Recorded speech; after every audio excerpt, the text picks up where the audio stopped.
Klen, an ordinary salaryman, is suddenly pulled into a mysterious realm that leads to a strange Victorian-era world. With an ancient power awakening within him, he must uncover why he was brought here and whether there's any way to return home.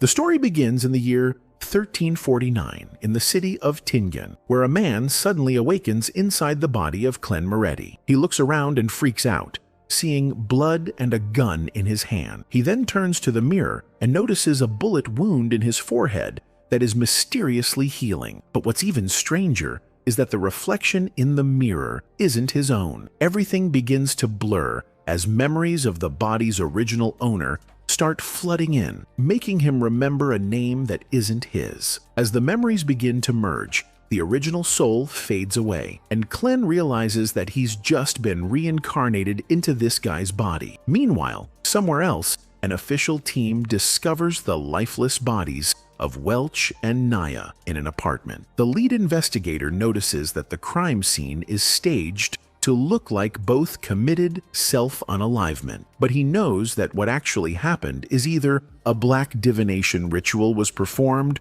or a Beyonder was sacrificed, causing an evil force to awaken. The investigator then notices a portrait of a man in the room, Klen Moretti, who he learns is a classmate of the deceased. According to the info the investigator has, Klen is an orphan who lives with his siblings. So the question is, how is he connected to this case? Speaking of Klen, he, in the meantime, takes time to learn more about the original owner of this body. He learns that Klen was a history graduate and was proficient in 2 ancient languages, Fesak and Hermes. Klen goes through his journal, where it's written that one of the victims, Welch, came to him a few days ago claiming to have found an ancient notebook. Together, the two of them deciphered the text on the notebook's first page and discovered that it belonged to the Antigonus family of the 4th epoch, a millennia before the current period. After digging deeper into the Antigonus family, they came across supernatural things, and the original Klen wrote in his journal that everyone, including himself, was going to die. The current Klen wonders what the original must have found to write something like that, but before he can find an answer, a woman's voice calls from outside. Klen quickly hides all the bloodstains in the room, but forgets to hide the gun. That's when the woman enters, and she is Melissa, Klen's younger sister. Melissa notices her brother acting strangely, but because it's early in the morning, she doesn't suspect too much. After checking up on him, she leaves. Klen quickly wipes away the blood before anyone else enters the room. Then he checks his bullet wound in the mirror, noticing that it has almost disappeared. He wonders if this healing is some kind of ability he gained by transmigrating. But the bigger question in his mind is, what caused this bullet wound? Since the original Klen's memories are still fragmented, many details are missing. Klen suspects that the original committed self-unalivement, possibly related to the dark secrets he discovered from the ancient notebook. But what bothers him the most is why he reincarnated. He clearly remembers that after a long day at work, he went out for drinks with friends, where he playfully performed a sketchy ritual called the Luck Enhancement. As he starts to realize that ritual might be behind his reincarnation, Melissa returns with breakfast. After giving him his food, she gets ready for school, telling him to keep working hard to get a job. She also asks him to buy some lamb and peas, promising to cook a good meal for him as a reward. Once she leaves, Klen reveals his intention to escape from this place immediately, knowing that the original Klen must have stirred up some serious trouble that got him killed. So, Klen suits up, doesn't forget to take the mysterious-looking gun, and decides to perform the same sketchy ritual again, the one that brought him here to this Victorian era from the modern world. He's hungry, so he tries to eat what Melissa made, but realizes it's not edible at all. So he heads to a bakery and buys a loaf of bread. The bakery owner seems to know him and casually asks about his day-to-day life, when Klen notices that there's a man watching him from outside. Klen pretends not to notice and starts walking down the street,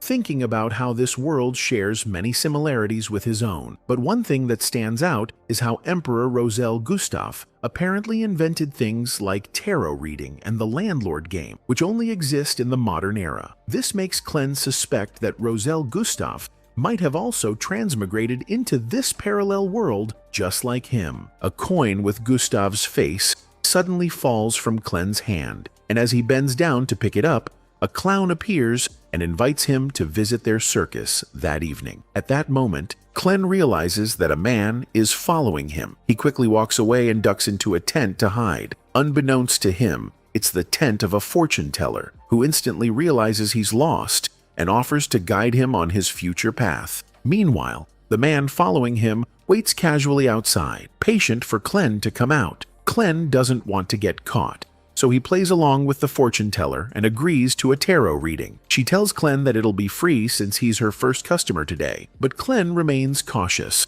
knowing full well there's no such thing as a free lunch. Still, he goes along and asks her to read his past, present, and future. The lady draws 3 cards she believes hold the answers, and Clen, still suspicious, uncovers the one representing his present. It's the Fool card, symbolizing new beginnings. But before the lady can continue, the actual fortune teller enters the tent, revealing that this woman is just a beast tamer posing as a seer. Clen still wants to see the other 2 cards, but as the man who was following him walks in, he swiftly escapes through the back door, and the cat-and-mouse chase continues. Clen goes back home to perform the ritual uninterrupted and offers 4 loaves of bread in the 4 corners as a sacrifice. LOL. Then he stands in the middle of the room and performs the ritual, chanting, "O Celestial Worthy," repeatedly. The ritual, much to my surprise, takes effect, and papers start flying like crazy. But much to Clen's disappointment, he doesn't return to his past life. As he's about to give up,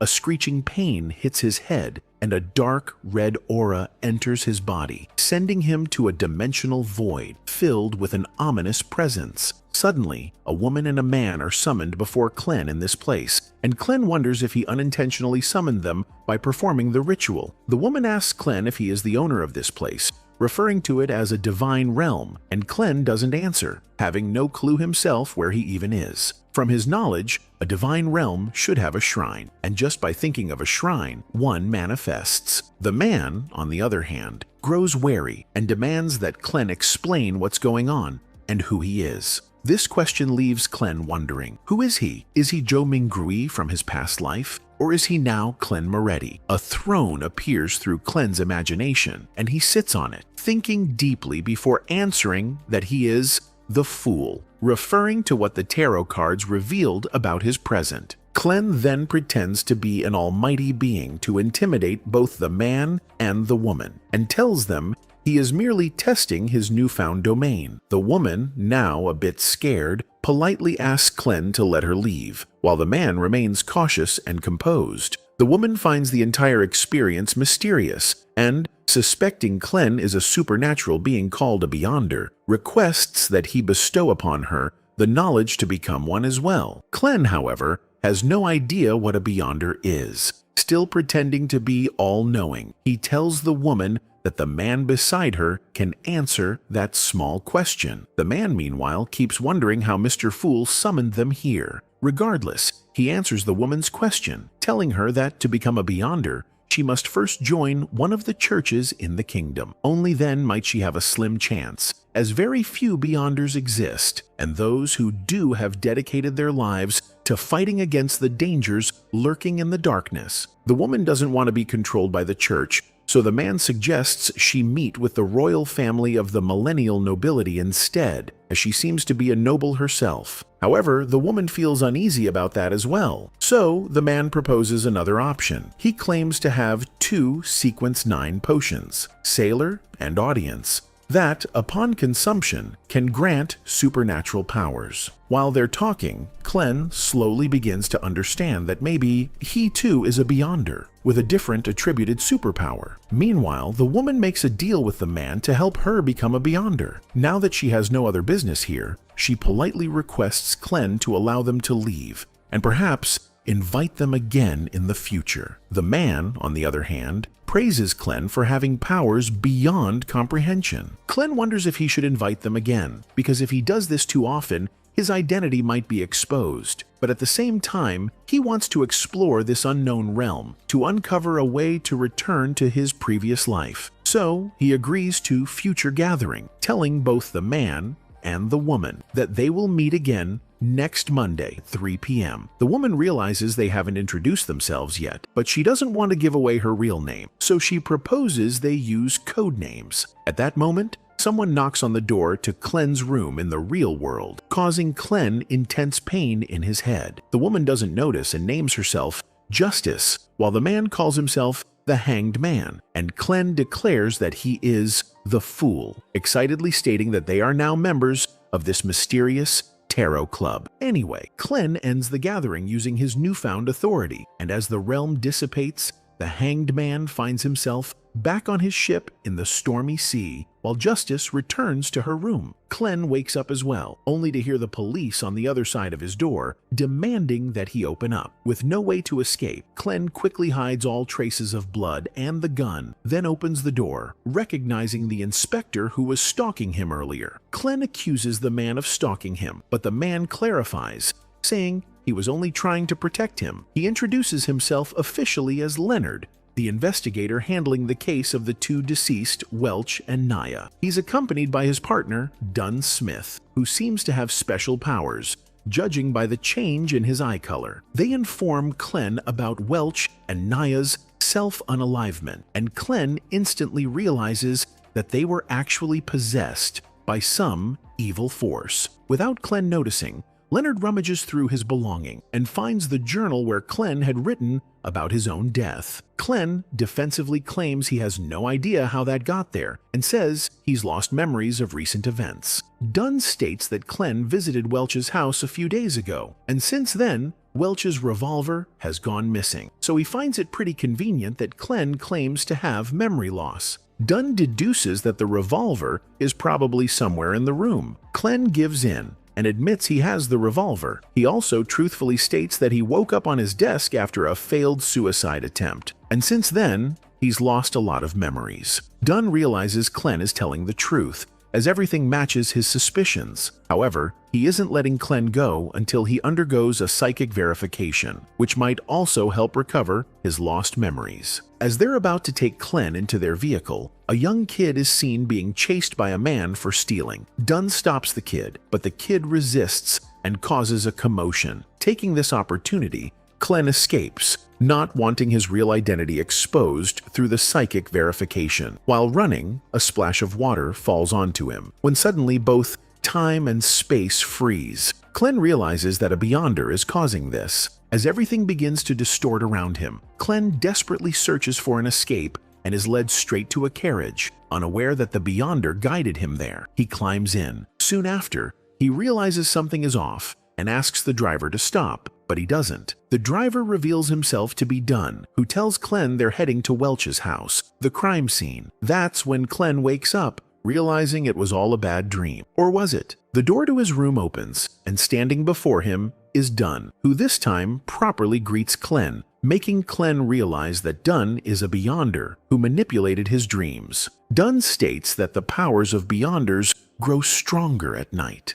Then, manipulating space, the two of them are suddenly transported to the sky, where another female Beyonder appears and puts Clen to sleep. In his dream, Clen sees his parents from his previous life, and the Lady Beyonder also appears there, watching him carefully to uncover his secrets. Clen quickly gains control of his mind and erases his parents' memories from the dream realm, which enrages the Lady Beyonder. She demands that Clen tell her where he hid the Antigonus family's notebook and what exactly happened that night at Welch's home. Now scared, Clen says he doesn't know, and in fear, conjures a revolver and shoots himself. His death causes the dream to collapse, and he realizes that the Lady Beyonder was conducting the psychic verification to determine if he was telling the truth. Now that it's confirmed, Dunn agrees to let Clen go, but warns him that because the Antigonus family's notebook is still missing, Clen's life is in danger. They don't have time to babysit him, so they suggest he join them in their team, the Nighthawks,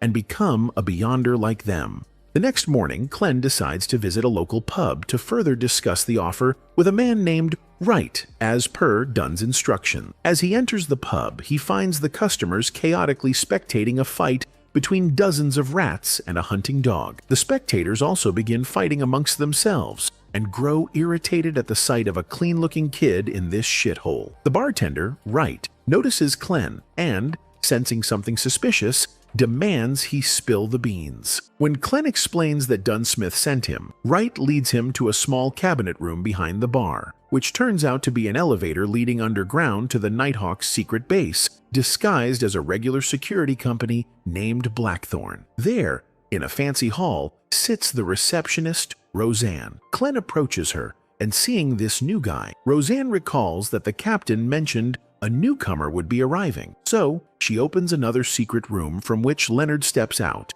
but he only smiles at Clen before leaving. Clen enters the secret room, which leads to a stairway, where he runs into Royale Redine. She minds her own business and walks away without saying much. Anyway, Roseanne continues showing Clen around the place, and they come across another Beyonder named Fry, who's in the middle of experimenting on a subject. They keep walking, and Roseanne introduces Clen to another newcomer named Kenley, who joined the Nighthawks only 6 months ago. In any case, she's actually escorting Clen to meet the captain, but she doesn't want to come face to face with him, claiming to be terrified of him, even though she admits he's kind and caring. So, she asks Clen to walk the rest of the way alone. He does so, unbothered, and finds himself in a large hall that looks like a secret church. A door opens to the left, leading to the captain's room, none other than Dunsmith. Seeing Clen, Dun assumes he's made his decision. He gives Clen the paperwork, and once Clen signs it, he officially becomes a member of the 7th Unit of the Special Operations Department of Awe County Police.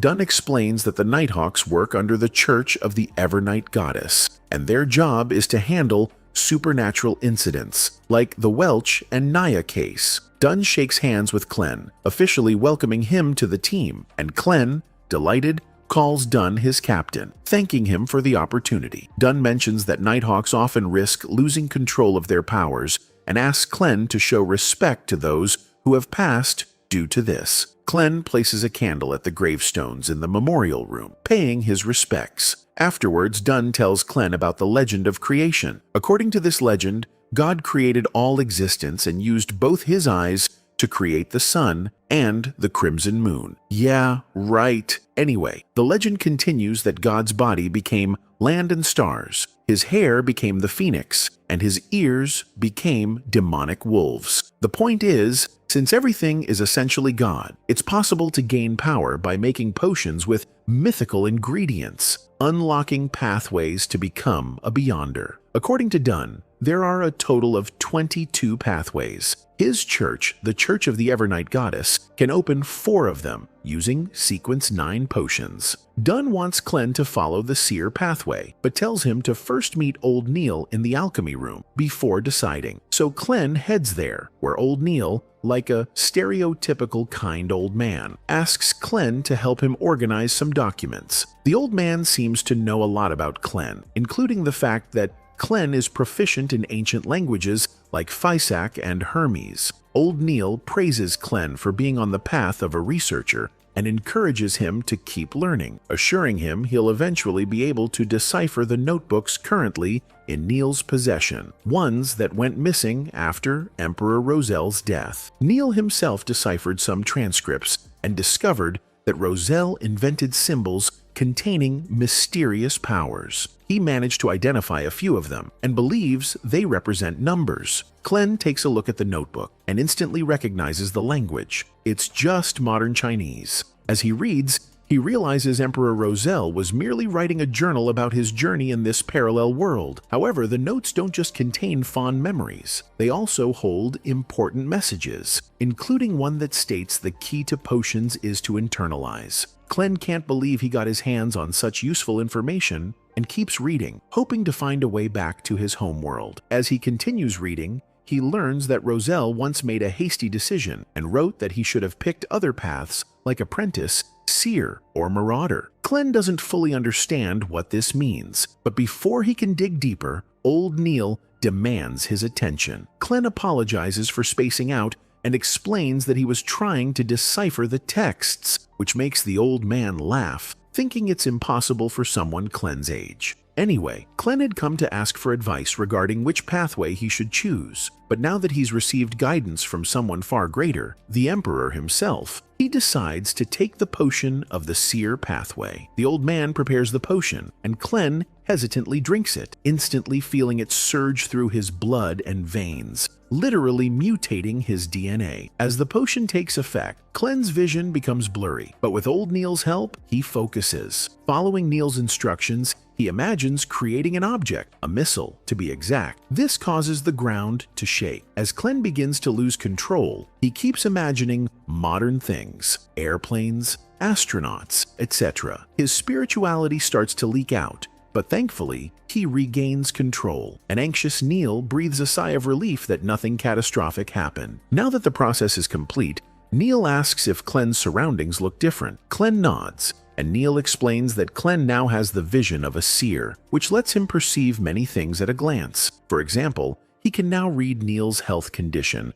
just by looking at his aura. Clen inspects the old man and suddenly sees two giant eyes behind him. When he asks Neil about it, Neil explains that it's just a magical representation of the ritual. In any case, Clen develops a bad headache. He's not used to spirit vision, so Neil tells him to turn it off by tapping twice between his eyebrows. Now that he's back to normal, Neil tells him more about his abilities as a seer. He can now use spirituality for divination arts and all kinds of ritualistic magic. With that done, Clen returns to Dunn's office. Dunn congratulates him, but also warns him not to go looking for danger just because he has special powers now. Clen keeps that in mind, then asks Dunn about his job. Dunn explains that for the first 3 weeks, Clen will serve as a clerk before officially becoming a Nighthawk. Dunn even pays Clen his first month's salary in advance. Seeing how much money he's received, Clen can't help but feel excited, because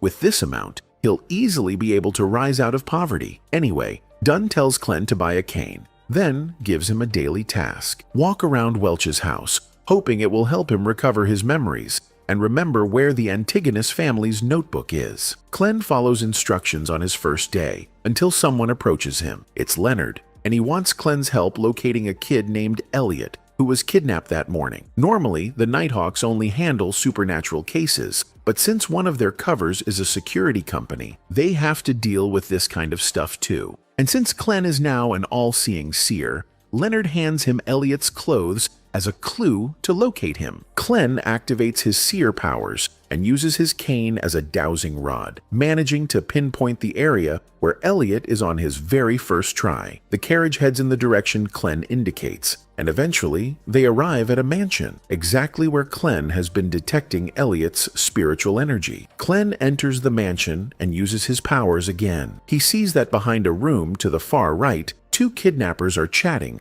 while the kid sits silently in the corner. Leonard goes in first, bursting through the door, and Bro literally dodges incoming bullets while Aura farming. He gracefully beats the shit out of the kidnappers, and then Clen moves to free the kid. But that's when he notices a magical feather falling on top of the kidnappers, causing them to transform into evil spirits. Just another Monday for Leonard. He defeats the possessed kidnappers too. As the weakened spirits try to escape, Clen activates his seer vision again. Using his revolver and cane, he detects that the spirit has now taken the form of a giant monster. Thinking quickly, Clen fires, but the bullet does nothing, probably because it's the first time he's actually held a gun. Leonard gets it, so he steps in and handles the spirit personally, trapping it in his domain expansion, filled with rose petals, causing the monster to dissolve into petals as well. Suddenly, Clen is hit with a strange,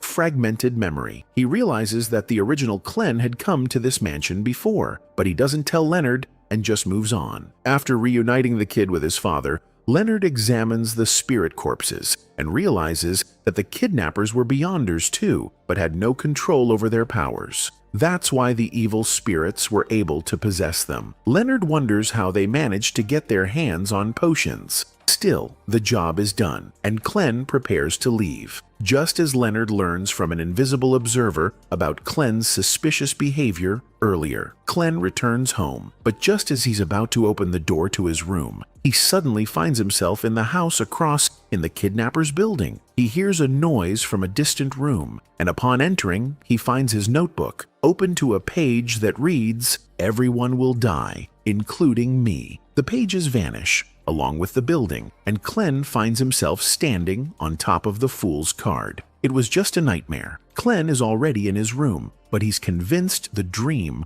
holds a deeper meaning, so he decides to visit the house across the kidnapper's building, hoping it will lead to some clues about the Antigonus family's notebook. Meanwhile, at the Nighthawk's base, Dunn is in the middle of interrogating a man and discovers, by seeing through his memories forcibly, that this man once had the Antigonus family's notebook in his possession. Dunn inspects the man's neck and sees a tattoo belonging to a secret organization called the Secret Order. This makes Dunn realize that this man is behind why the notebook entered the black market in the first place. Apparently, this man was following Clem for the past couple of days, and that means that the Secret Order wants the notebook. Leonard suspects that the notorious organization will send more people after Clem, and because they cannot afford to let such an evil org get their hands on the notebook, they must find it first. A fellow officer enters, informing Dunn that Clem has found a clue about the notebook. Clem brings everyone to the house he found himself in, back in his dream. They discover a rotten corpse of an old lady.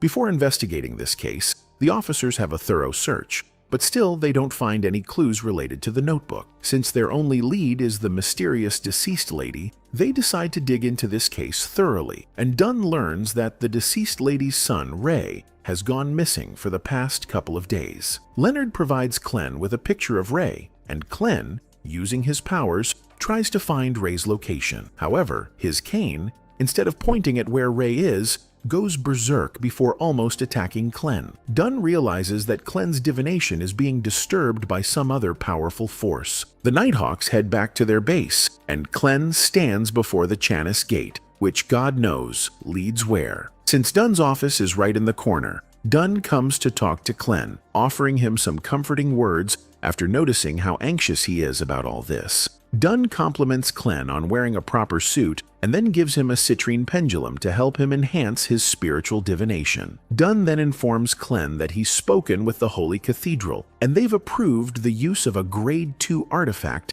to help locate Ray. The artifact is a special Beyonder magical item, and because of the destructive nature of artifacts such as this one, they are sealed behind the Chanis Gate. Two male Beyonders named Earl and Borgia, along with a lady Beyonder named Daly, who's come from another city, are here to deliver the artifact. Clem recognizes Daly as the lady who performed the psychic verification on him, and he's glad to see a familiar face again. Dunn notices the artifact the Holy Cathedral gave them, and seeing the name 2049, he grows tense because apparently using this artifact is extremely dangerous, as it grows violent if it senses anything related to the Antigonus family. Earl thinks they'll be fine though, and tells everyone to start performing the ritual. To open the sealed artifact, everyone uses a repetitive hand gesture that weirds Clem out, and he wonders why this artifact needs to be cheered up. Regardless, he joins in as well, and the sealed artifact opens, and out comes a Lilliput-sized clown puppet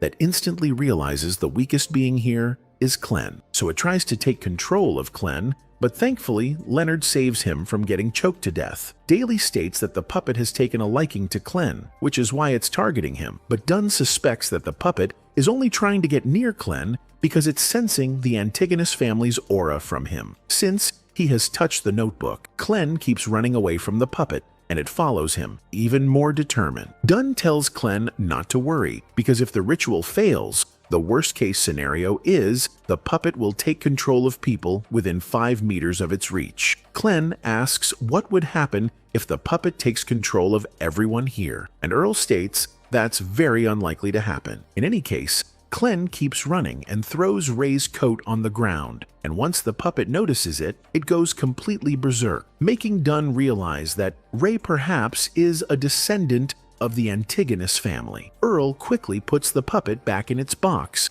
and then starts to track Ray's whereabouts. They head out into the streets, still cheering with their left hands in unison. And Clen states that he's never been this embarrassed before in public. They get in the carriage, and the artifact leads them to a dock warehouse, where Ray is in the middle of performing a dark ritual. He has the notebook before him, and as the ritual completes, his insides come out and absorb the notebook within, before turning him into a total abomination. A man in clown makeup, revealing himself as part of the secret order, arrives first, and sensing that the Nighthawks are almost there on their carriage, he decides to make this event a bit fun. Shortly after, the Nighthawks arrive, and Clen, using the pendant Dunn gave him, senses great danger inside the warehouse. An ominous aura starts coming out of the warehouse, terrifying the horses so much that they immediately escape, leaving the poor Nighthawks with no option but to walk back all the way once they're done. But focusing on the current event, all of them get on their guard when a gigantic-sized Ray bursts out, looking like he's been a shut-in and has been eating nothing but McChicken for 10 years, just like you guys. Ray sees the artifact box in Earl's hand, and it enrages him so much that he starts rushing toward it. Since Clen is the only non-combat Beyonder, Dunn tells him to stay behind, and then activates his powers before attacking the monster. Leonard activates his powers as well, and constricts Ray with several vines. Daly attempts the finishing move, drowning Ray in an endless ocean, but her magic doesn't work, and Ray grows even bigger and stronger. Dunn realizes that it's the notebook that's controlling Ray and asks Daly to find a weakness. Daly does it in seconds and asks Dunn to control Ray for 3 seconds so that she can target his weakness. Dunn accordingly binds Ray in many spikes, but that causes the notebook to go beyond berserk, and it bursts through Ray and hits Dunn with a spike right into his heart. Clen gets scared for his life,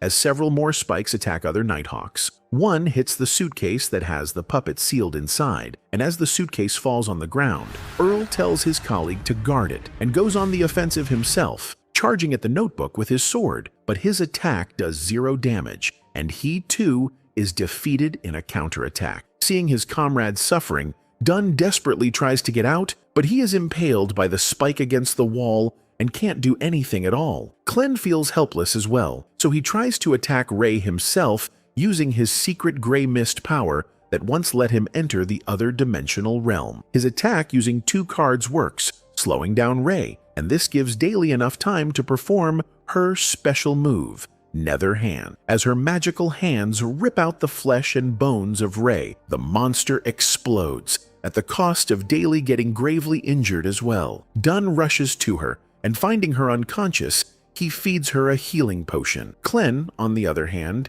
hears whispers coming from the notebook and unknowingly is drawn to it. But just as he picks it up, the man from the secret order makes his move. As he ambushes Clen, Dunn shoots him, but that was only a fake phantom, and the real one is still hiding. Clen, acting defensively, puts the notebook inside his suit and then focuses on the clown-faced man. As the clown man exposes his face, Clen recognizes him as the guy who had asked him to visit their circus on his first day in this world. The clown man keeps using his phantoms, and judging by his dodging skills, he seems to be a far superior Beyonder than everyone else. While the clown man is clowning around, Clen from a distance tries to predict his movement, and once he figures out where the man will move next, he shoots, and surprisingly, the clown man gets hit right in the stomach. Sadly for Clen though, it was just a fluke, and none of his next shots work at all. The clown man activates his abilities and makes all of the Nighthawks think that he's targeting Clen, distracting them long enough that they forget to protect the artifact. The clown man then kicks the suitcase into the air, and once it lands, a gap opens up, releasing the puppet which in complete bloodlust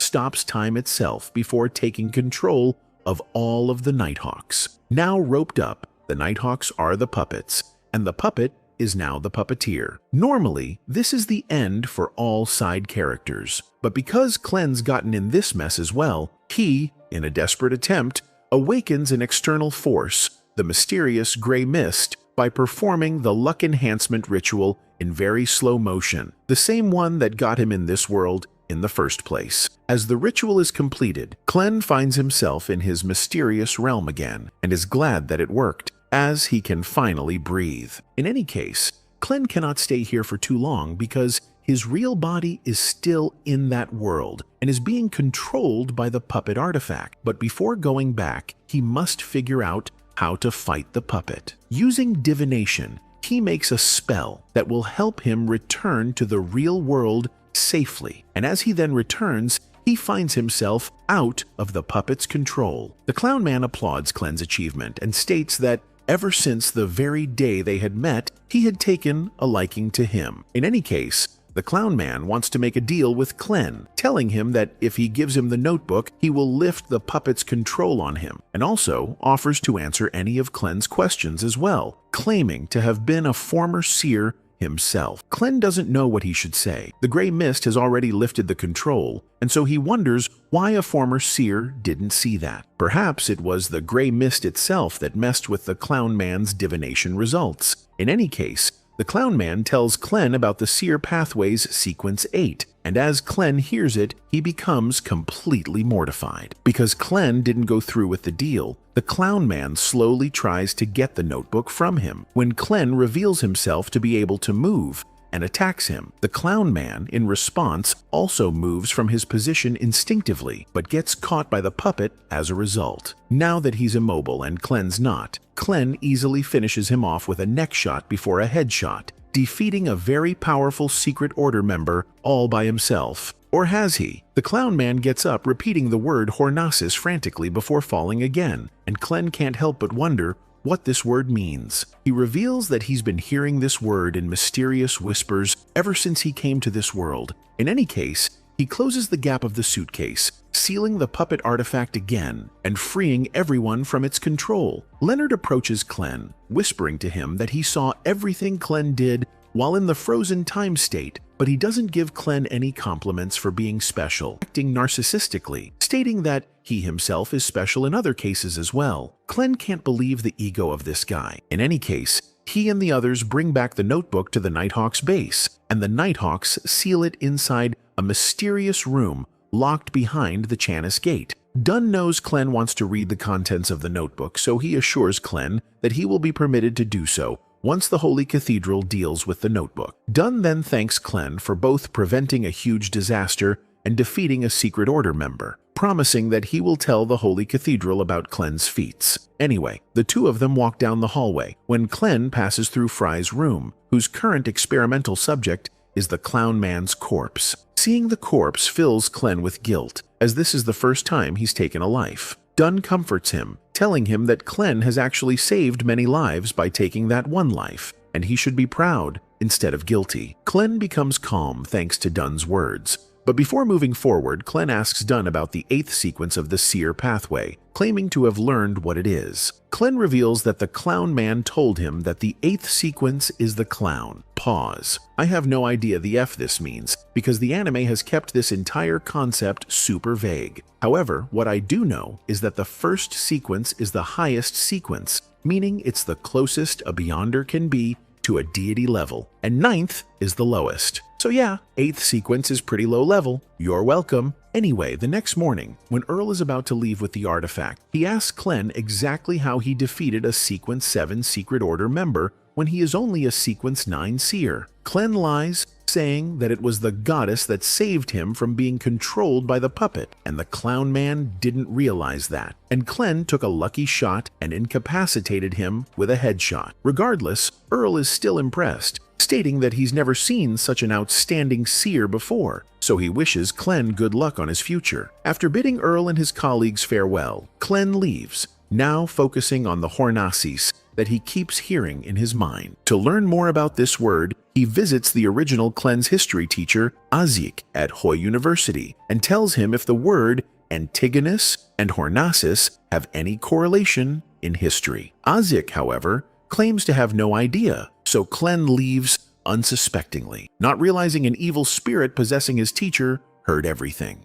Somewhere else, a mysterious being known as Lord Oracle threatens his disciple that he will rip his soul apart for losing the Antigonus family's notebook. His disciple defends himself, saying he only gave the book to Welch and Naya, referring to them as lambs, because they were a bunch of nobodies, and he thought that they would study and decipher new things. Not knowing the book would be lost, the disciple promises that he didn't betray the Aurora Order. Lord Oracle doesn't care about any of his excuses, because his precious notebook has now fallen into the hands of the Nighthawks, so he proceeds to punish the disciple, forcing him to eat his own 2 fingers. The disciple still begs for his life, putting all the blame on Clen, and promises Lord Oracle that he will find the other lamb who he's failed to kill, implying that Welch and Naya didn't kill themselves, but it was him who killed them for messing with the Antigonus family's notebook. The disciple is certain that Clen has uncovered something new and assures Lord Oracle that he will deal with Clen as well and return to him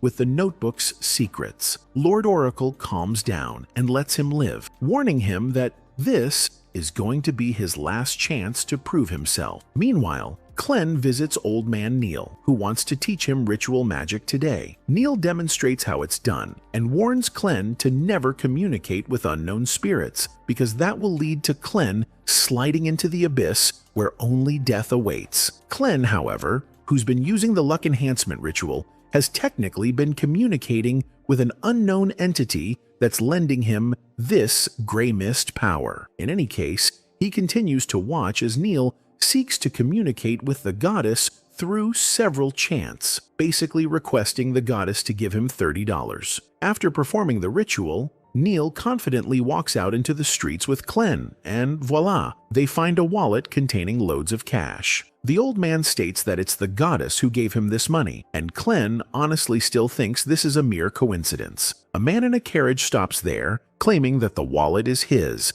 and Neil returns it as the emblem of the man's carriage matches with the wallet's emblem. The man thanks Neil for his honesty and gives him £30 to express his gratitude. Clen can't believe it, and starts to believe that wishing to the goddess through this ritual might actually work. After getting this lesson from Neil, Clen walks aimlessly in the streets of Tingen when Angelica, a divination club receptionist, approaches him, handing him a leaflet and asking if he's interested in divination. Clen's job is basically divination as he's a seer, but he still enters the club to see what it's about. And the diviner Glacis uses tarot cards to answer Clen's question regarding a place he wants to return to. According to Glacis, Clen cannot return to the place he wishes to go now, but in the long run, it's possible. Pretty vague, but Clen appreciates the divination and pays Glacis his fee. Glacis begins to cough, hinting at bad health conditions, so Clen uses his seer vision, finding out a disease around Glacis's lungs,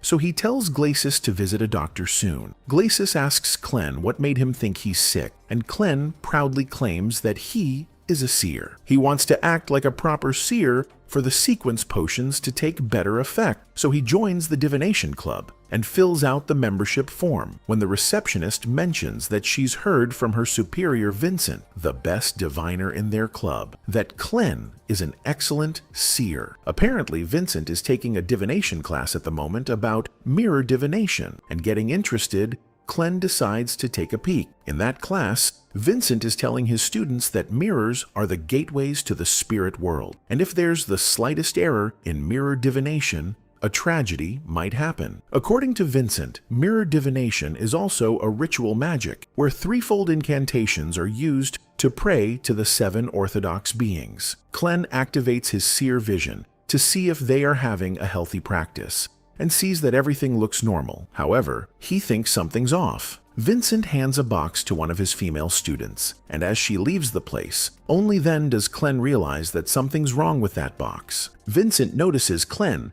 asking him what his business is here, and Clen explains that he's just joined this club and is a seer. Vincent can tell from his divination that something deep inside Clen's soul has guided him here, and that is hope. But this same hope is causing Clen's confusion and has almost forced him to choose death. This hope is, of course, about returning to Clen's homeworld, and Clen is amazed to see how brilliant Vincent is as a diviner. Clen asks Vincent if there's a way for him to get out of this predicament, and in response, Vincent tells him 2 words: gathering and family. Clen wonders what this means, but regardless, he thanks Vincent and leaves his divination class when it can be seen that Vincent's got 2 fingers missing, meaning that he's the same disciple who's after Clen's life under Lord Oracle's orders. Back at home, Clem studies about his abilities, trying to modify the gray mist powers to let him return home, and writes a ritual magic that would call out to him. Suddenly, he senses a clocking movement of a monster outside, so he opens the door to outside, but finds that it's just his sister Melissa playing with her self-made turtle toy from where the sound was coming from. Sadly, Clem doesn't have the time to play with his sister anymore, so he tells her that he must get back to work. Melissa understands her brother is now a very busy man, now that he's gotten a job, but still,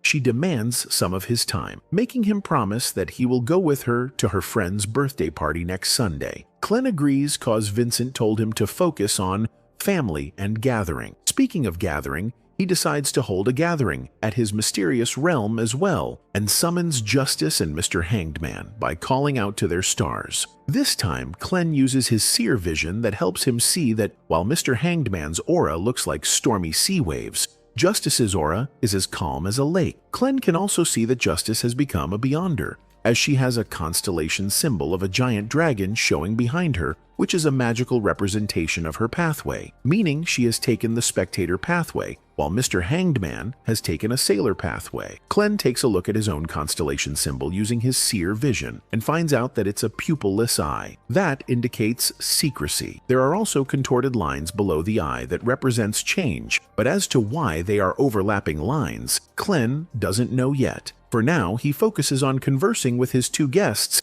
and welcomes them to his domain, telling them to feel free to speak now. Justice, in response, wants Clem to answer 3 questions. Her first question is, what should she do as a spectator? Since this is a very simple question, which to be fair, Clem probably doesn't have an answer to, Mr. Hanged Man answers for him, stating that a spectator must always spectate and be detached from everyone else while observing them keenly. That's how a spectator grasps their true thoughts and attain subtle clues. Hanged Man also mentions she must master the sequence potion and find the symbolic meaning of those potions' names to minimize the risk of losing control of her powers. Clem, however, interrupts Hanged Man, learning from the late Emperor's journal that potions shouldn't be mastered. Rather, it should be focused on digesting it, as the most contents of potions remain undigested inside. He also clarifies that they shouldn't try to find the meaning of the potion name. Rather, they should act like those names, because that's the key. Hanged Man is surprised, and like it hits him that this might be the case, so he stands up, thanking Clem for such valuable insight. Anyway, Justice moves on to her second question, asking Clem what would happen if an animal drinks a Sequence 9 potion. Judging from her expression, Clem instantly realizes that this idiot must have fed some animal a Sequence 9 potion, and it's revealed that it was her dog that drank it. Mr. Hanged Man again answers for Clem, stating that the animal will either die on spot, become a monster, and if neither of that happens, it would turn into an extraordinary creature. It seems the dog hasn't died or turned into a monster, so Justice is glad that everything turned out okay. She asks her third question, first telling Clem that the people of her place at Lowen, mostly royalty and nobility, are seeking reforms. She doesn't go on to details, not wanting to reveal her personal details, but almost blurts out that she is from the royal family. In any case, her place's ministers are too stupid, and she wants to recruit new people and asks Clem how she can find reliable talent. Clem offers a simple solution. He tells her to hold a fair examination open to everyone, including the commoners, called the World Exams, and the winner will get to serve the kingdom and its people. Since Clem has gotten the gist of the fact that Justice is from the royal family, he gives her the task to find late Emperor Roselle's secret diaries. Hanged Man is shocked, realizing that the extremely hard-to-decipher texts are actually diaries, and becomes even more intrigued, figuring out that the mysterious man here can read them. Clem also tells both of them to try ritual magic on next Sunday and pray for good dreams, and if they succeed, they can make adjustments to their wishes. Justice asks what the incantation should be, to which Clem replies, and I quote, "The fool that doesn't belong to this era. You are the mysterious ruler of the gray mist. You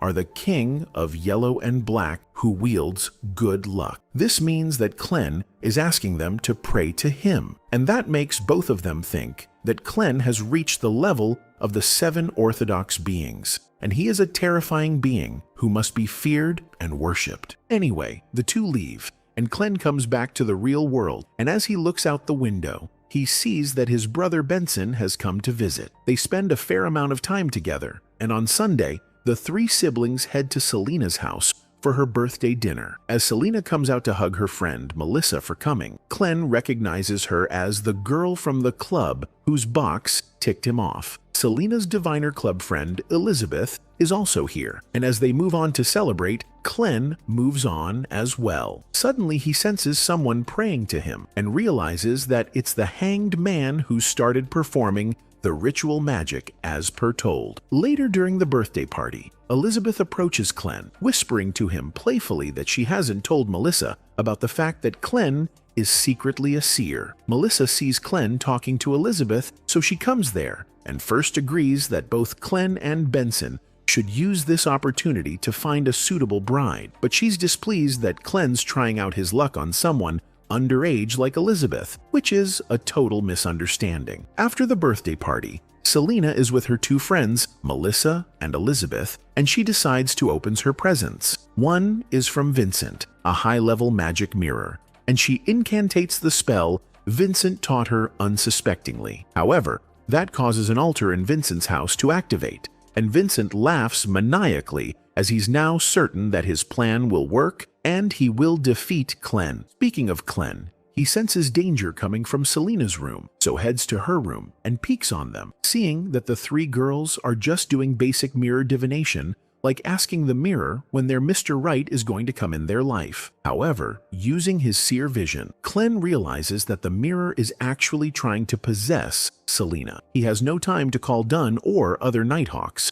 so he decides to borrow the Evernight Goddess's power by using the ritual magic that Neil taught him. While he prepares to initiate the ritual, Selena becomes possessed by an evil spirit. Before she can hurt her two friends, Clem comes there and puts her to sleep using his skill Nocturnal Slumber. Then he swiftly begins praying to the Evernight Goddess, which immediately overpowers Vincent's spell. So Vincent, taking countermeasures, draws power from his own master, causing Selena's possessed body to absorb the mirror and go berserk. Clem writes down the chant for the ritual, but seconds later he gets caught by Selena's ever-stretching hair that begins to drain his soul. This is actually Vincent in control of Selena, and he accuses Clem of being an ungrateful lamb who, instead of accepting the gift of death from his master, acquired beyond her powers. Vincent suspects he only got those powers by discovering something from the Antigonus family's notebook and demands Clem to tell him what he discovered. Clem, not knowing who's controlling Selena, desperately tries to grab his revolver, but he fails and starts to lose consciousness. As his eyes close, he hears the chants of Justice, who's praying to him, and her prayers give him the strength to overpower Vincent. Vincent, desperate to win, sacrifices the muscles in his arm to make Selena stronger, and Clem, in the meantime, prays to the goddess to free Selena from her evil contamination. As his prayer is noble and pure, the Evernight Goddess grants his wish and frees Selena from Vincent's hold. Clem checks on Melissa, who's unconscious, and he realizes that he must do something to keep his family out of danger. Meanwhile, Vincent, who has failed again, tries to run for his life, but his superior catches up to him first and, as warned, rips his soul into shreds. Clem, in the meantime, tells Dunn about this incident and his findings, that Vincent must be related to some secret organization that's after the notebook, since he was the one who gave Selena that mirror. The two of them come to Vincent's house, only to find Vincent's corpse, and both realize someone evil is behind all of this. As Dunn stares at Vincent using his sleepwalker powers, he finds himself in another realm out of nowhere, standing before a demonic being shackled in chains upside down. A few days later, both Clem and Dunn go to attend a creepy opera show, which is a gathering of the Alfalfa tragedy survivors and their families. According to the opera singer, when the Alfalfa ship sunk in the raging sea because of an evil individual's betrayal, who slaughtered many people that perilous night, a warrior named Triss stepped up and saved everyone, becoming the kingdom's new hero. The hero Triss enters the stage, and everyone applauds for him. Meanwhile, Dunn can be seen visibly shaken from the shock he took from seeing the evil being for a brief second. Clem has learned that the evil being could be an entity named the True Creator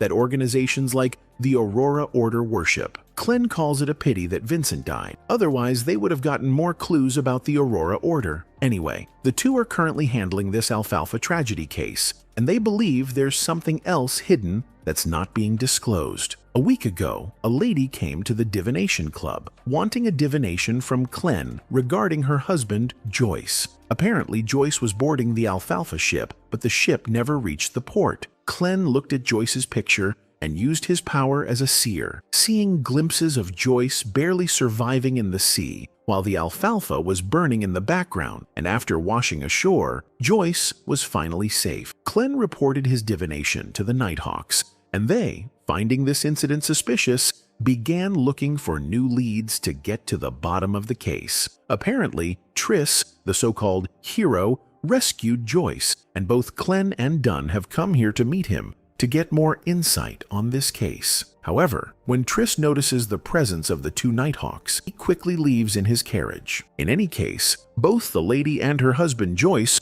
also came here to show their gratitude to Triss, and Joyce meets Clem for the first time. As they shake hands, Clem notices that something is bothering Joyce spiritually, and Joyce, seeking help, requests a divination. Once they are at the divination room, Joyce explains his situation, telling Clem that ever since the Alfalfa incident, he's been having the same nightmare over and over every single night. Clem, using his powers, enters Joyce's dream world to see what this nightmare is, and discovers the Alfalfa is on fire. There's a man who has a newborn baby in his hands. The man ruthlessly throws the baby into the sea before diving into the sea himself, but Joyce stops him from falling, not wanting him to die as well. Clem is standing right behind Joyce, and he asks Joyce why he is trying to save that barbarian's life. Apparently, the guy who is trying to commit self-unalivement here is one of the crew who betrayed the other crew members of this ship and caused this tragedy. But because he's the last one, Joyce wants to save him to ask him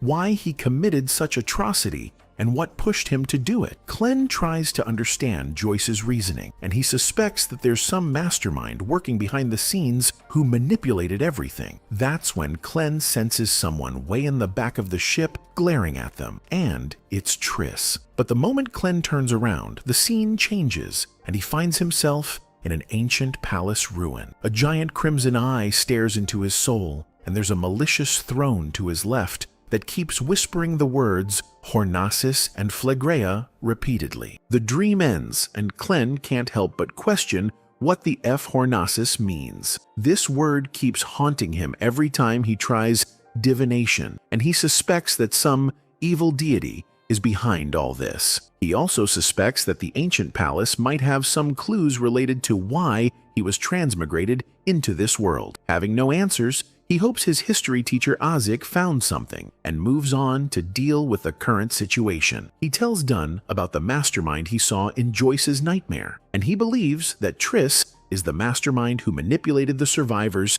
into thinking that he's the hero who saved them. Dunn, however, doesn't accept this as proper evidence, because this is just a hypothesis and isn't enough to convict a hero who is famous. They need concrete proof, and to do so, Dunn decides to take mandated Punisher and Machinery hive mind's help. Speaking of the hero, he's having quite the time of his life, sleeping with two beauties. Someone interrupts his sweet dreams though, having the shadow of a spider, and she asks Triss if he's having fun being worshipped by the victims and their families. Triss, in reply, proudly states that provoking husbands into killing one another and then taking advantage of their widows has been quite the enjoyable experience. It's revealed to us that Triss is a Sequence 8 instigator, which explains how he instigated the entire crew to fight each other. Anyway, Triss believes that he has achieved quite the feat and asks the cloaked lady to promote him to the next sequence. She agrees to do it, but asks him to complete one more task first. According to the lady, Nighthawk is keeping an eye on one of Triss's accomplices,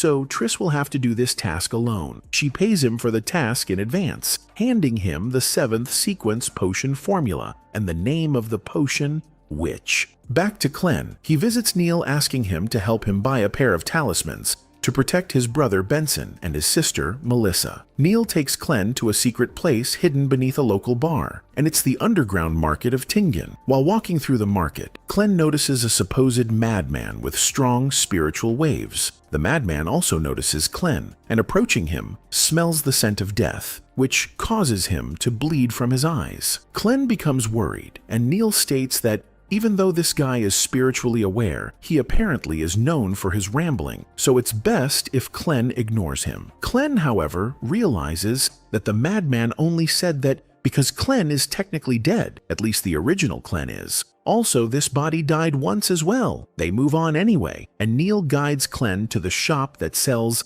talismans. As Clem is in the middle of choosing talismans that the old man is going to process himself later, he notices Triss nearby, so he begins following Triss, bringing Neil along with him. That's when he notices that Triss is already being followed by another man, and Neil recognizes that man as the mandated Punisher's informant, meaning there are other informants nearby as well. Suddenly, there's a chase between Triss and the informant, causing chaos in the marketplace, and all of the informants charge toward Triss. The chase continues to the above ground, and when Neil and Clem reach there, they find that Triss has already dealt with the informants, and beside the informant's corpse is standing Dunn. Dunn informs Clem about the situation and the fact that the mandated Punishers have already found evidence against Triss, and that Triss is an instigator from the Demoness sect, excelling at stirring evil desires and conflicts in his victims. Clem uses his dowsing rod to locate which way Triss went, at the same time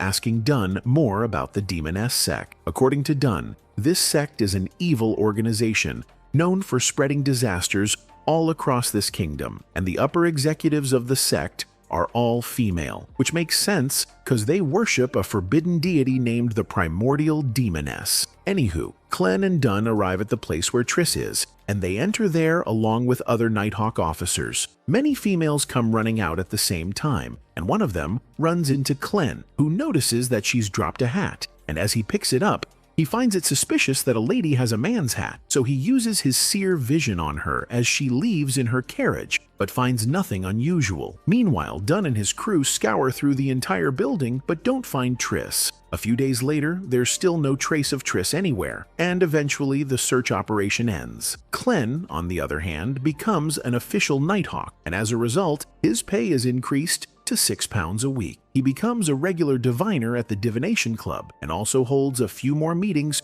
for the Tarot Club in his mystery realm. Clem also gives the talismans he and Neil made together to Benson and Melissa. Having not many cases going around, Clem takes some few mysticism classes daily and also gets into martial arts combat training, as he isn't any good at combat. Just as everything seems to become peaceful and quiet again, Leonard comes barging at Clem's door, informing him that the city police has reported that the deaths in the past 2 weeks quintupled, meaning that something unusual is going on, even though there's been no report of any Beyonder-related cases. Leonard goes into details about the deaths, and according to the reports, a week ago, over a dozen female factory workers passed away from lead poisoning, while, on the other hand, there was an arson. On that same day, another man drowned himself due to extreme poverty, and many other similar cases have happened. How are they all related? Well, most of the victims are low-class workers, who are either extremely poor or suffering from severe illness. Clem pities the victims,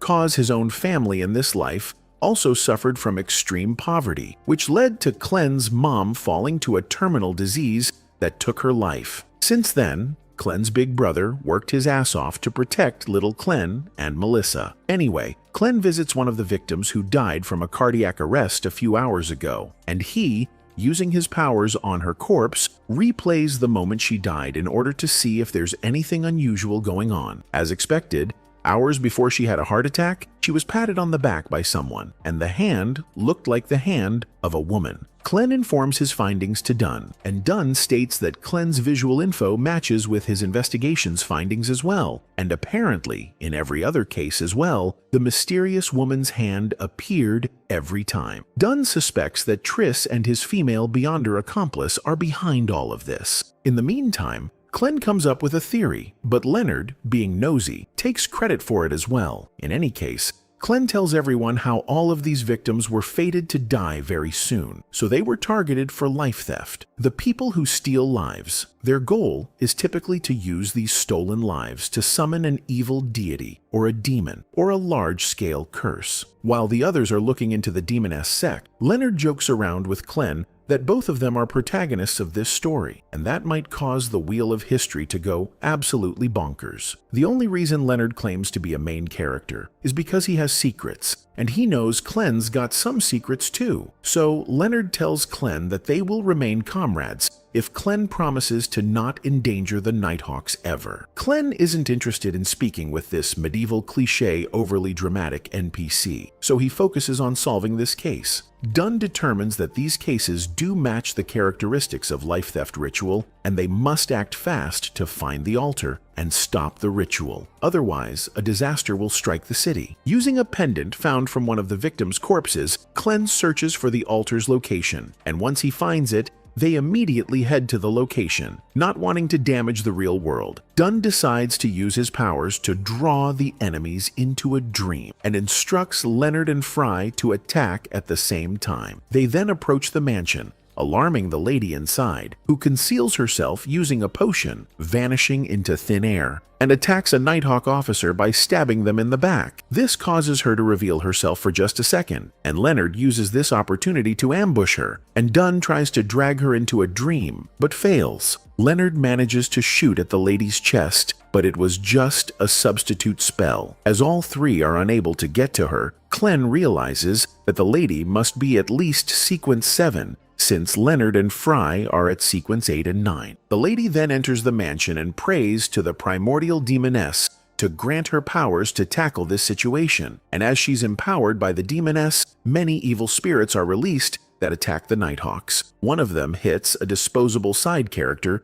named Fry, causing literally his blood cells to freeze. As these freezing cells reach the heart, something triggers inside of him. Dunn, on the other hand, enters the mansion, finding many voodoo dolls inside that most probably have the stolen lives stored in them. He notices someone in the distance that looks to him like the primordial demoness, and as she unleashes an ominous dark attack, he barely defends himself, coughing up blood as a result. The lady, in the meantime, escapes through the back window, where Leonard is waiting outside. The lady sneakily hits Leonard with a purple flower that has the witch's curse placed on it, while Leonard sacrifices a finger of his and a strand off his hair to save himself from the curse. The lady escapes. With the lady gone, the curse is removed as well, so Leonard places his ripped finger back in its place and then joins the others. Clem is at the mansion, and he restores a mirror momentarily to see the reflections of people it had shown last week. As the mirror shows the reflection of the lady, Clem recognizes her as the same girl who ran away from the place where Triss had hid himself. This makes Clem realize that the lady isn't one of Triss's victims. Rather, she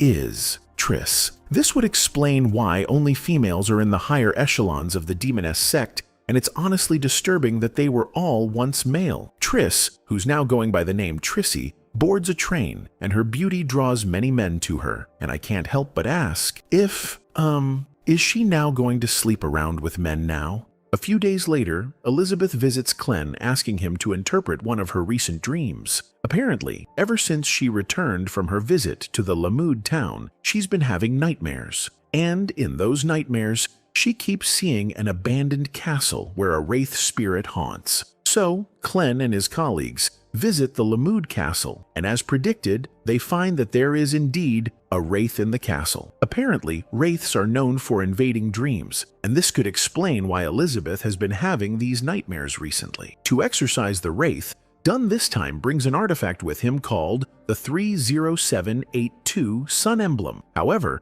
the only problem with this artifact is that it can turn Beyonders into idiots who keep praising the sun endlessly for a quarter of a day. So anyway, they begin the search inside the palace, and Klen, using his seer vision, discovers the wraith first, taking the form of a black mist. As the Nighthawks try to apprehend the wraith, it takes the form of a headless knight and attacks the Nighthawks with its sword. Dunn gets hit first, causing the artifact to fall from his hand. The knight doesn't show any interest in the artifact and continues to target Dunn, who fires a gunshot. But the knight, like a total badass, slices the incoming bullet in half. Klen tries to help Dunn, but this ends up as a huge mistake as the knight notices him and hits his face with an elbow, shattering all of his eyes' blood vessels. To stop the knight from further hurting Klen, Dunn activates his ability to send the knight to the dream world. The knight, acting defensively, gets close to Dunn to stop him from fully performing his spell, but Dunn was only baiting, and his actual goal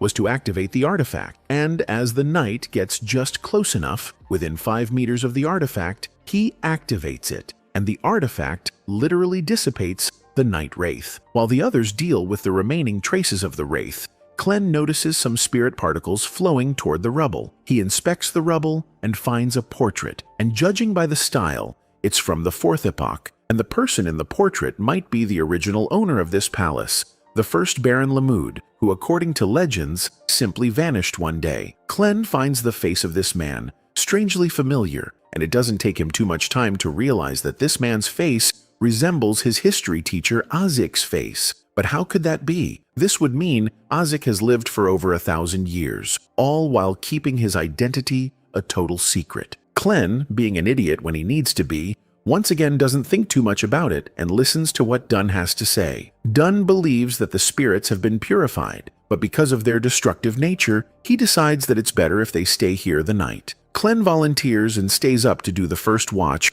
while everyone else rests. Dunn has given him the artifact just in case a wraith pops up, and sitting idly, Klen stares at the artifact when it hits him, that if he performs divination on the artifact from the gray mist-filled mystery realm, the interference might be removed, and he might get to see the history of how this artifact was formed. But first, he wants to make sure no one's looking, so he goes to a secluded spot and enters the mystery gray mist realm. As he imagines having the sun emblem artifact, it manifests. He then uses divination on the emblem, and it works, triggering a past event memory of the emblem, where a cloaked man is seen approaching the eternal blazing sun. The eternal blazing sun controls the sun pathway, and the man tried to contain it inside this very emblem, but as a few drops entered the artifact, it cost the man his life. Hence, the emblem became an artifact that cannot be controlled. Klen replays this event again, but this time he approaches the eternal blazing sun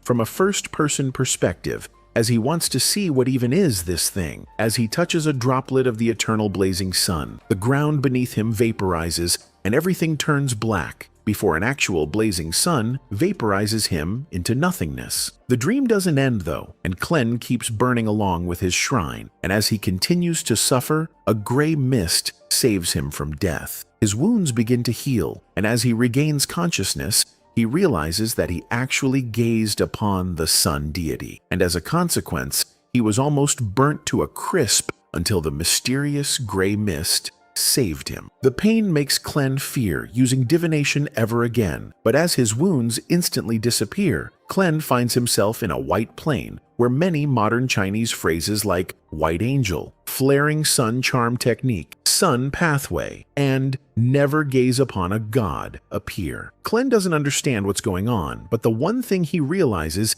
is that he's being rewarded by some divine being for going through a deity's wrath for a full minute. His assumption is right, as the word appears. 4th sequence, unshadowed. This is Klen's reward, a high sequence potion formula that can promote him to the 4th sequence. Klen is glad that he took the chance of doing this, but he gets sad seeing his realm destroyed in pieces. Before leaving, he fixes the place, and then returns to the real world. He looks around and is relieved that nothing dangerous happened while he was gone. He gets sleepy from taking all this stress, but his mind still wonders what was up with all those words, like White Angel, for example. Next morning, Clem returns to his home when he finds a mail in his letterbox from Azik, who claims that he's gotten information about the word Hornasis. So Clem visits his teacher but doesn't find him in his chambers. As the winds blow over a curtain, he discovers red blood markings on the walls, specifically the painting of the Lamud castle. It was at this moment that he knew.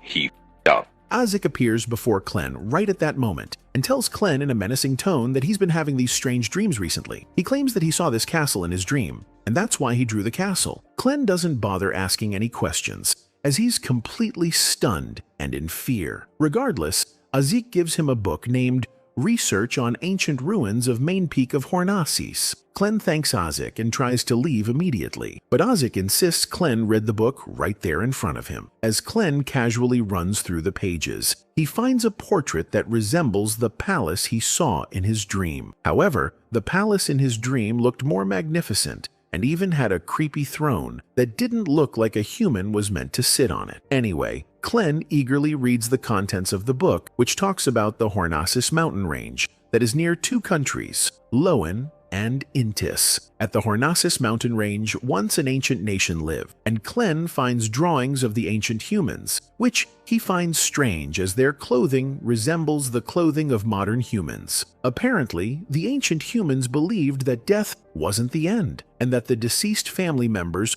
would protect them from the afterlife, so they kept the deceased family members by their bedside for 3 days. Azik notices the page Clem's reading, and having read the book already, Azik states that after 3 days, there wouldn't be any burial, because the deceased would magically vanish. What Azik finds more interesting is that the ancient humans worshipped a mysterious entity who they referred to as the Sky Mother, an Evernight ruler. These terms, of course, are quite similar to the Evernight goddess that the Nighthawks worship, so it makes Clem wonder if they worship a similar entity. Anyway, Azik asks Clem why he hasn't been drinking his coffee, and Clem, flustered, quickly takes a sip not to offend his sensei, when he finds the taste to be super bitter, so he adds a couple of cubes of sugar in it, which makes Azik ask Clem what's so different today, as he used to usually add only 1 sugar cube in his coffee. It was at this moment that he knew.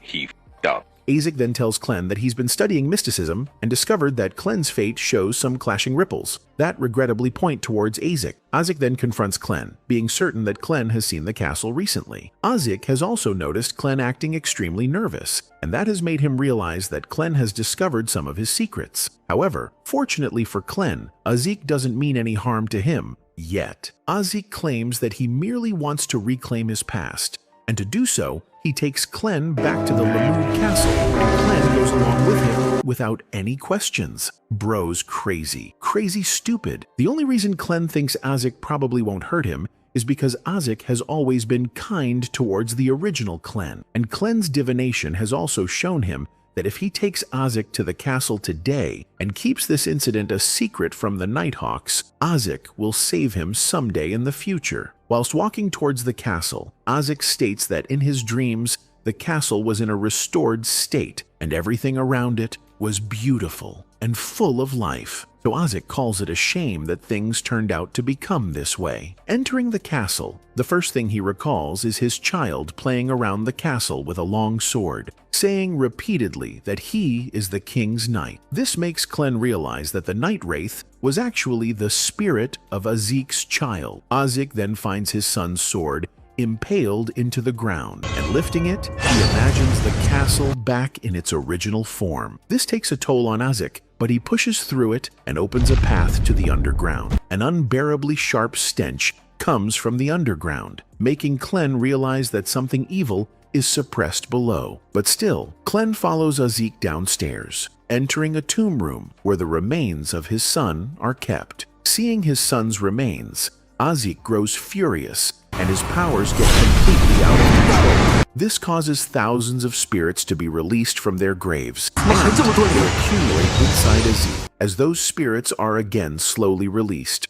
one of them charges at Clem when he finds himself in a war field where the war is already over. The winning soldiers gather a pile of corpses and start to burn it, when a man comes out impaled with swords everywhere in his body. That man is Azik, and the only reason he's still alive is because he's been cursed with immortality. Seeking vengeance, Azik kills every single being in his sight, and when he gets outnumbered, Azik's personal Ymir appears and helps him win the war single-handedly. Ever since then, prosperity comes into his life, and he becomes a mighty ruler who is never defeated in war. After becoming a baron, he settles with his wife and child in the Lamud castle. However, at the end of the day, he wasn't blessed with immortality, but cursed. He had loyal soldiers in his arsenal who remained loyal to him even after death, and dealing with the dead, Azik himself was on the verge of tippy-toeing on the line of life and death. His wife was pregnant and in pain, and his son grew to fear him because the once gentle man always looked fearsome. As Azik almost lost control of his powers one day, the shockwave sent his son flying, and not wanting to hurt his own family anymore, Azik decided to abandon everything, including his own family. He left the castle, never to look back, and since then, he's been living as an ordinary man. But now that fate has called him back, he's here again. He finds that his son's skull is missing from its corpse, and Klen suspects that someone's behind it, and that's why Azik's son turned into a wraith. Azik vows to make the person who took his son's skull pay, and as he uses his own blood to trace who did it, his blood points to Klen. They enter a domain filled with skulls, and even after Azik performs the tracing ritual, his son's skull isn't found. A feather falls again in the distance, and it's the same feather that's been making special appearances in every single incident. Why? Whatever. Azik properly buries his son on a cliffside and gives him his final respects. Klen asks Azik if he now remembers everything, but Azik says that only fragments of his memories have returned, and the rest are still blurry. Azik mentions that every few decades, he falls into a deep sleep, and once he wakes up, he forgets everything in his past, except for his name and basic knowledge about this world. But these dreams of living with his family never end, and that's why he wants to make a difference this time by finding the perpetrators who stole his son's skull. Klen understands and wishes Azik the best on his journey. While walking back, Klen relates to Azik because he too, like Azik, is alone, as he doesn't have his real family anymore. He desperately wishes to return to his home world and meet with his parents once again, but the only reason he isn't broken completely is because he has Melissa and Benson here, who he still can call family, even though he isn't the real Klen. It's a new day in the city of Tingen, and Klen goes off to work when he learns that there's a party being held at the main hall of the Nighthawk's base. As he and old Neil enter the main hall, Kenley serves both of them a slice of cake, greeting them with a good morning. Klen doesn't have a clue as to what's going on, so he asks Kenley if today's some holiday that he doesn't know about. Kenley explains that they're celebrating his engagement, and hearing the news, Neil is more happy for Kenley than Kenley himself. The only reason Neil is so happy is because there's always been this unspoken rule/curse that no one in the Nighthawk squad ever gets into any romantic relationships or marriage. Leonard states how great he feels that his day started with a fine wine on a workday morning, to which Roseanne the receptionist adds that they should all take a leave today and make it an official holiday. But before they can discuss it, their captain, Dunn, comes to ruin the mood, informing everyone that he will now give them their patrolling assignments. Dunn assigns Kenley, the engaged boy, and Sika, a newly introduced character, to patrol the West and Golden Maple District. He then tells Leonard and Royale to stay here at headquarters, and then asks Fry to come with him to patrol the North District and the Raphael Cemetery. Klen feels left out and asks Dunn where he should go to patrol. Sadly, Dunn completely forgot that Klen existed, so he didn't assign Klen any duties today, and Klen can't believe that he's not being treated like the main character. Speaking of main character syndrome, Leonard comes over, telling Klen that because Dunn dwells with nightmares and dreams frequently, the reality and the dream world collide sometimes, causing him to forget things. Before Klen can worry about Dunn, Leonard jokingly says that they should be glad Dunn doesn't remember everything all at once, because if he did, he would nitpick everything in his sight. Dunn, on the other hand, thinks deeply for a good second, then decides to make Clem guard the Chanis Gate, which Fry usually handles. This is a big responsibility because the Antigonus family's notebook is stored beyond the Chanis Gate, and Clem hesitates to do it alone, as he doesn't think of himself as competent enough. Dunn, however, thinks he'll do just fine, because nothing bad ever happens at their headquarters. Besides, Leonard and Royale will also be at headquarters, so if anything happens, they will have his back. But Dunn does warn Clem that no matter what happens or what he hears, he should never open the Chanis Gate, unless, of course, it opens from within first. Hearing this warning, Clem loses all confidence in himself, so Dunn encourages him, reminding him that he's been a Nighthawk for over 2 months now, and so he's a big boy now. Dunn also gives Clem the task of writing a monthly report to the Holy Cathedral for his evaluation, and makes it clear that it should be more than 10,000 words. Now this is what's worse than guarding the Chanis Gate. Anyway, Clem heads to Dunn's office that's situated to the left of the Chanis Gate, and there, he decides to write the report first when suddenly he hears a loud thumping noise coming from outside. It doesn't take him too long to realize that it's the Chanis Gate where the noise is coming from, and before Clem can do anything about it, the gate slowly and menacingly opens from the inside. As a hand peeks out, Clem points his revolver at it, ready to deal with whatever it is. It's revealed that the hand Clem is seeing is the hand of a puppet that looks possessed. Perhaps it's an artifact. Whatever it may be, this is an alarming situation, and everyone gets alerted, including the receptionist, Leonard, and Royale. Leonard and Royale are the quickest to rush in and deal with the situation and see the devilish doll turning to Clem. She tries to give him a piece of paper, but the Chanis Gate automatically closes on her, leaving everyone utterly confused. Both Leonard and Royale recognize the doll as the Sealed Artifact 3-0625, also known as the Misfortune Cloth Puppet. They instinctively take a step back away from the Chanis Gate, and Clem doesn't understand why they're acting like they're scared or something. Leonard explains to Clem that a Chanis Gate breach on duty is perilous, and whenever that's happened in the past, all of the on-duty Nighthawks just disappeared mysteriously. Old Man Neil comes over, jump-scaring both Leonard and me, as I think both of us thought he was some kind of escapee zombie. I mean, he is a walking zombie, judging from how old he is. But anyway, Neil is not looking like he's in good condition, and worrying for him, Clem asks him what's wrong, and Neil replies honestly, stating that he's constipated. He mentions doing a ritual magic, begging the Evernight goddess to smoothen his bowels, but she hasn't answered his prayers yet. Well, good news for him, the goddess has just answered his prayers, and so the old man rushes off to the restroom. Meanwhile, Leonard checks for any anomalies, and after finding out that nothing's unusual, he assures Clem that he won't get in any trouble. But the big question is why the Misfortune Cloth Puppet tried to manipulate the guard to allow her to come out today, as it's been decades since she's shown any sign of life. Royale believes that the only explanation is that a newly added sealed artifact must have influenced it to do so. And you guessed it, the sealed artifact that was placed inside the Chanis Gate most recently is the Antigonus family's notebook. Later at home, Clem holds a meeting with his tarot club in his domain, and Justice, who was tasked with finding Emperor Roselle's diaries,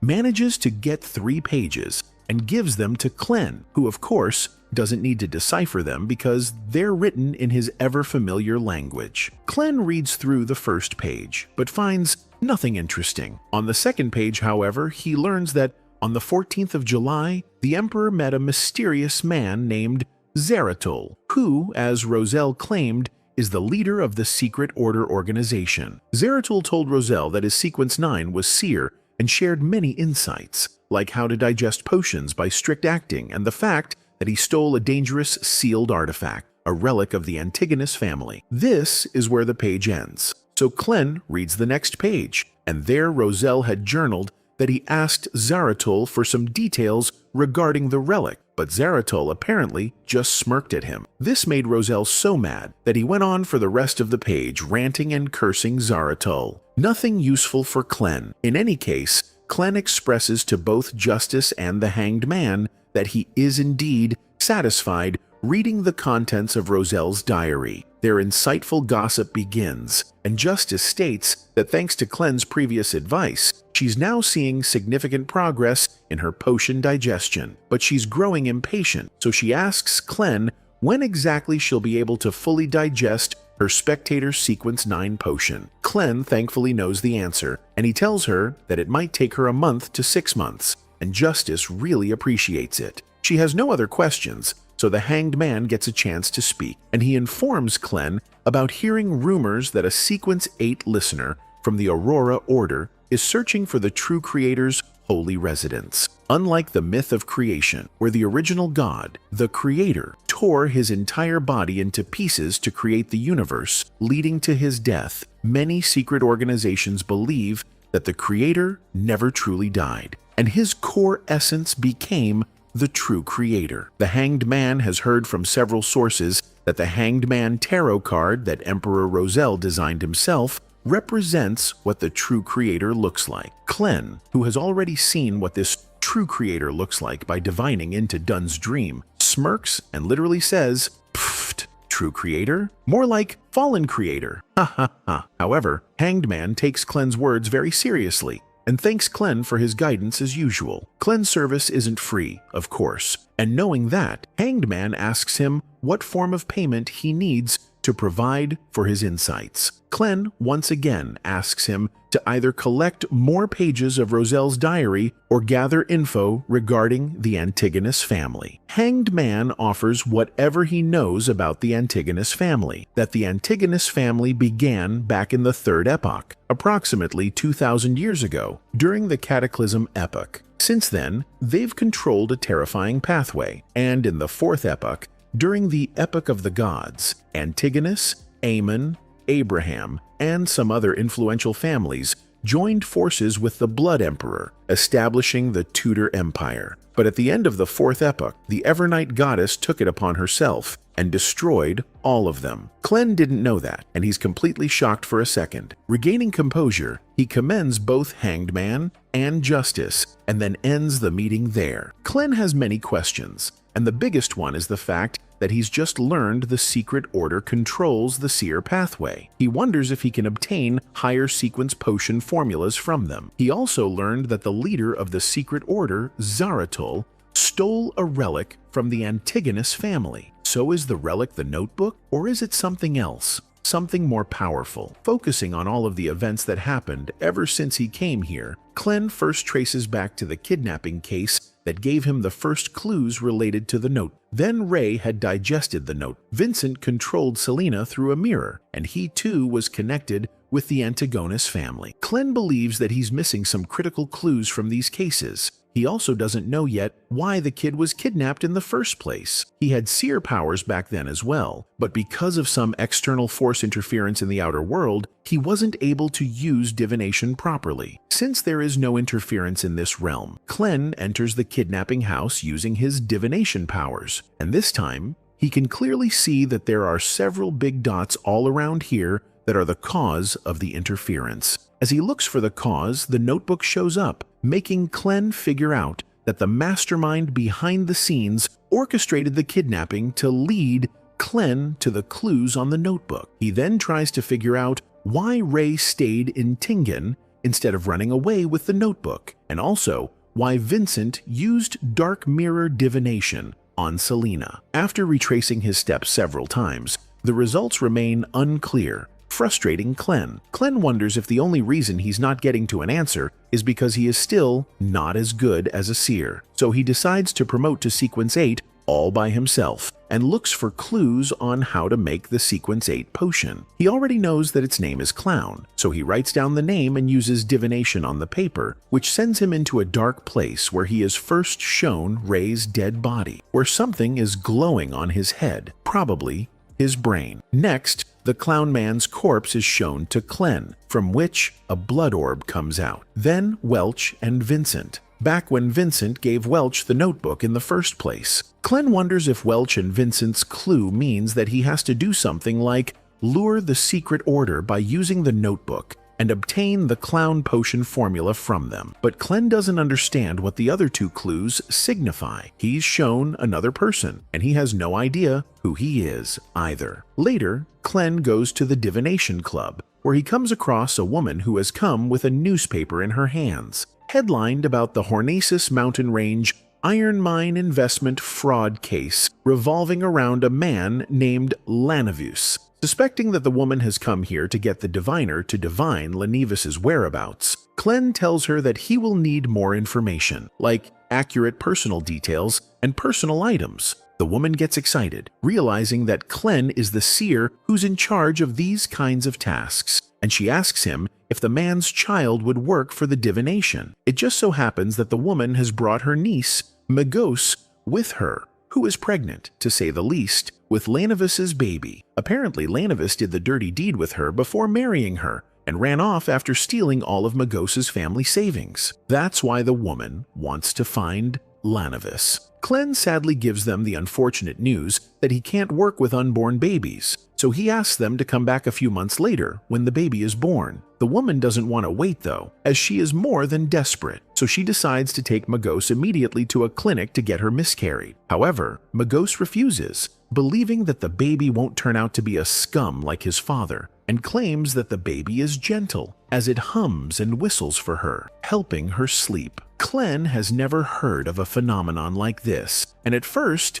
thinks that Magos has gotten completely out of her mind. In any case, both the ladies run out, having no luck here, and Clem doesn't meddle in further, since it's none of his business. The receptionist, Christina, asks Clem why he came here today instead of his regular schedule, and Clem explains that he's had a dream where he saw this bald fat bro standing nearby Vincent. He's drawn a sketch of that man and asks Christina if she's ever seen him. Christina takes a close look and vaguely recalls seeing this man arguing with Vincent a month ago. She becomes curious, asking Clem if he suspects that this man is connected to Vincent's death. Even if she meant it as a joke, Clem advises her not to take things so lightly, because a seer's dreams are mostly divine revelations. Hearing this gets Christina even more delighted, and she says that Clem's current investigation is just like what happened in a story from Miss Forz's novels. Apparently, Miss Forz is famous for writing detective stories, and in one of her stories, the killer is often very close to the victim. Clem doesn't know how this will ever help him, so he goes back to the previous topic and asks Christina if she can remember what conversation Vincent and the fart man were having. Christina barely recalls that they were arguing about ruins, and Clem instantly tries to connect the dots, wondering if they were talking about the ruins on Hornasis Mountain Peak. He then notices a library card, and intuitively he can feel that it has something to do with the Fat Man. He's right, because the Fat Man is at the same library, who I just learned has a human name. It's Sirius. His name is Sirius. Anyway, Clem goes through the member list at that library and finds Lanavus's name there. After searching for related info on Lanivus, finds that another man stopped coming here on the very day of Vincent's death, and so he deduces that the Fat Man is the same dude named Sirius Arapis. And fortunately for Clem, he sees Sirius on the other side of the aisle, and as their gazes lock, Sirius's shocked expression makes it clear that he realizes Clem means trouble. So Sirius makes a run for it, escaping by crashing through the window, and Clem follows, asking the librarian to call the police immediately. Clem then follows Sirius's blood trail, and as Sirius's Beyonder ability derails, he mutates like a monster. Clem fights with courage this time, and being the king of luck, he manages to take Sirius down with a single shot to the head. Using his seer vision, he inspects Sirius's corpse, and noticing that his spiritual body is starting to disappear, he uses his divination skill to find clues to the clown potion formula. This time, his divination shows Sirius writing the formula in the past while wearing a hanged giant bracelet. As he curiously uses divination on the hanged giant bracelet next, it brings him before the true creator. Clem knows from his prior experience that he shouldn't gaze upon a god again, so he doesn't turn around, and so he doesn't get punished.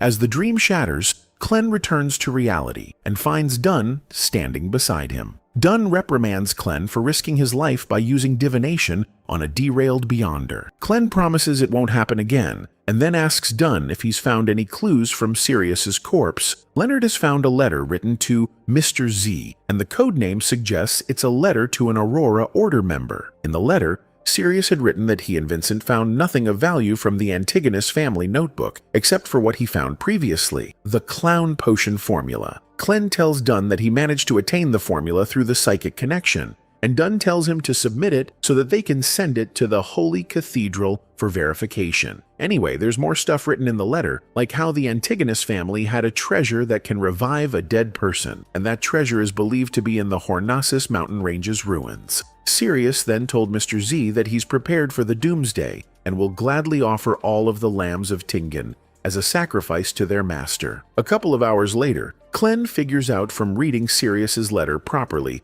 that the Antigonus family's bizarre and terrifying pathway that Emperor Roselle talked about is the Seer pathway. It starts to make sense to Clen why he's been hearing Hornasus ever since he took the Seer pathway, because those whispers are trying to lead him to the treasure sealed in the Hornasus mountain range's ruins. However, there's this other word, Phlegrea, he's been hearing as well, and there are no clues to what that word means. In any case, Clen wants to stay as far from this treasure as possible, because the notebook itself has already caused the death of many people. Clen goes through all of the events again from the very beginning and realizes that he's been getting involved in many serious, fateful encounters due to coincidences, and it makes him think that these aren't coincidences at all. There's a mastermind behind it all. The biggest coincidence of all is Clen being transmigrated into this body. So he writes down the words, the true reason behind Klein's suicide, and uses divination on it, but he doesn't see anything, and admits that divination isn't omnipotent. Admitting that helps digest the Sequence 9 potion completely, giving him enough of a boost that he succeeds in entering the dream world. Not only that, but he's able to explore everything and everywhere around the city in this specific past. After exploring the city like Superman, he notices a red, glowing chimney in the distance and realizes that the mastermind is in that building, but something interferes again, kicking him out of there. Just then, it's revealed to us that a month ago, Azek's son's skull was taken by Lanavus, a Sequence 8 swindler Beyonder, and he placed it above the shoulders of a woman chained inside a ritual circle. Lanivus's accomplices prayed to their creator, sacrificing themselves, which caused the woman to get possessed by something ominous. Is it the same woman, Magos, the pregnant woman, who came to the divination club with her aunt looking for Lanivus?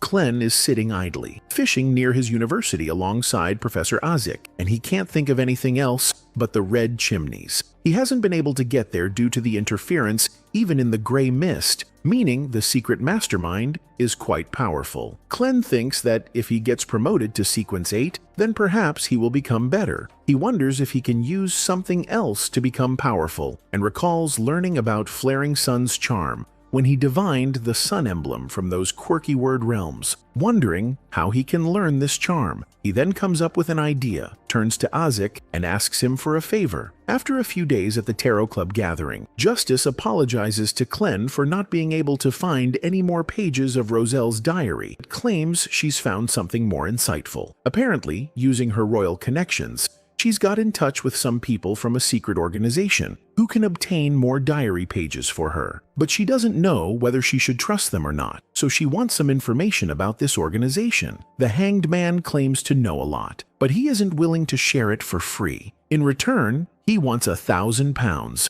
which can get you a mansion in this world. Justice agrees and gets the delivery address from him. Meanwhile, Clen can't believe how much money this girl has in her pockets, and realizes how rich she might be. With the deal completed, the Hanged Man tells Justice about several secret organizations. Many of them we already know, but according to him, the Moses Ascetic Order organization is the oldest one. That organization's pathway starts with Sequence 9 of Mystery Prior, which Clen recognizes as Old Man Neil's pathway. The Hanged Man continues, stating that the members of this organization worship knowledge itself. However, according to many rumors, the knowledge they worship came alive in the form of the hidden sage, an evil god, and that's why this organization is known to be severely evil. Clem ends the meeting there and goes back to the real world. While brushing his teeth, he wonders what Ezek's doing, and if he's forgotten about the favor. That's when he hears a newspaper seller kid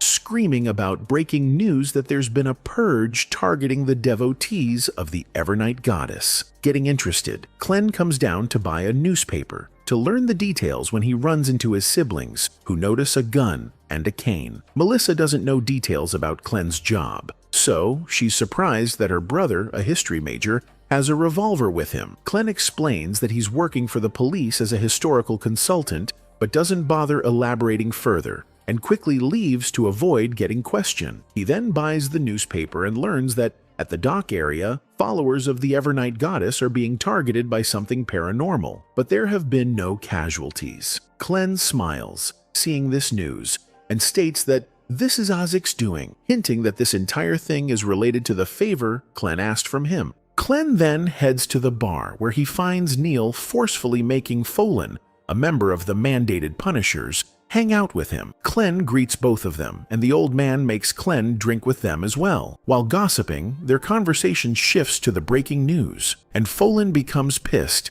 as the dock area is under the mandated Punisher's territory. Folan wants to deal with the perpetrator, who's causing this mess, and decides to join hands with Dunn to do so. Folan suspects that an evil organization is behind this, explaining that spirits like ghosts from the Fourth Epoch are scaring the Evernight goddess devotees. Hearing this, Clem becomes certain that it's Ezek's doing, since Ezek can control spirits, because Bro literally had a spirit army. Anyway, now that things are going according to plan, Clem gets fully immersed in Old Man Neil and Folan's conversation. They end up bonding well, so much so that Folan wants Clem to join the mandated Punishers. When Folan leaves to do his duty, Leonard comes there, informing Neil that Dunn is looking for him. Clem goes along with Neil to Dunn's office, where Dunn tells everyone that he finds this paranormal case at the dock area very weird and wants Neil to investigate this case, as the others lack expertise in the dock area. As Neil hesitates,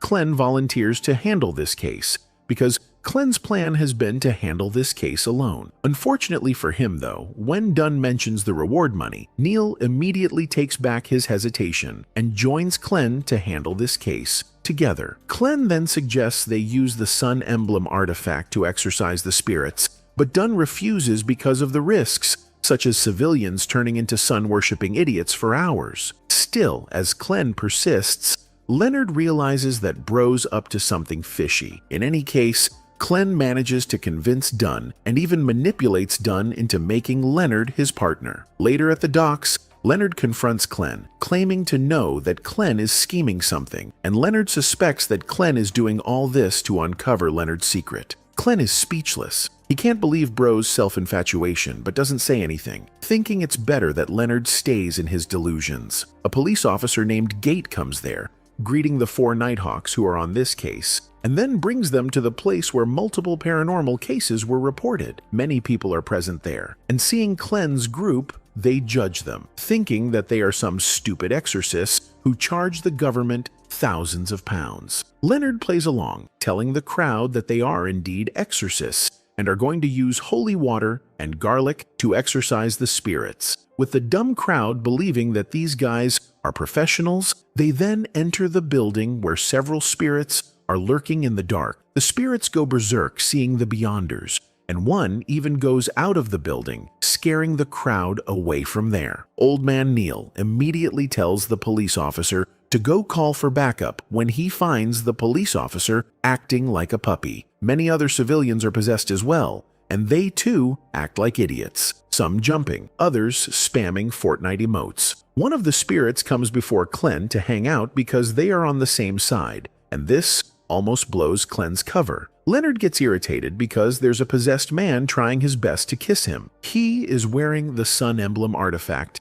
and it's starting to activate, being near so many spirits. As everything's going according to plan, Clem then secretly signals to a spirit above, who then commands the other spirits to unpossess the civilians. Leonard escorts the civilians outside of this place, and then, to calm the crowd, He tells them that the main exorcist in his team, Clen, will now begin the ritual to purge the spirits. He then hands Clen the holy water and the clove of garlic, and as Clen begins his act, Neil joins in, both chanting a ridiculously fake ritual dance, mesmerizing the crowd. When Clen comes outside, he sees a carriage almost crashing into a lady, and it's the pregnant lady, Magos. Thankfully for her, Folan comes out of nowhere, saving her from getting into a terrible accident. Clen notices Magos smiling while talking to Folan, and so he hopes that her family has accepted her child. Magos leaves, thanking Folan for saving her and her child's life, and then Neil asks Folan why he's here instead of doing his duty. Folan reveals that he's been tasked with finding Magos's husband Lanavis, who's been suspected to be a Beyonder, and that's why he's been keeping an eye on Magos